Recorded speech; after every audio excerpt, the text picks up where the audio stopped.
आज पे बनावा हल्दी और हल्दी घी नाखे हल्दी ने खिचड़ी हल्दी नाखा माए तो हल्दी ने 10 मिनट तक रोस्ट करा। और देखो आप 10 मिनट बाद हल्दी अच्छी थी हेकी जे वास्ते हल्दी ने बाहर निकालने बाद में घी में नाखा पे वटाणा ने 10 मिनट तक बढ़िया सेकीजे और वास्ते वटाणा ने पछी बाहर निकालने बचा हुआ घी में राई जीरो और हल्दी लसन पेस्ट नाखा, हरी मिर्च रो पेस्ट नाखा। पछे पेस्ट नाख्या बाद में 5 मिनट में आप में नाखा गोभी फूल गोभी हो पत्ता गोभी हो कोई भी। पछे आण में नाखा आपे वटाणा पाछा नाखो वटाणा।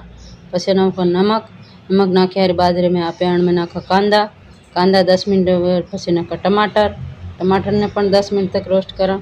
पछी अच्छी तरह से मिक्स हुए। पछी बाद में 1 चम्मच भरे मिर्चा नाखो।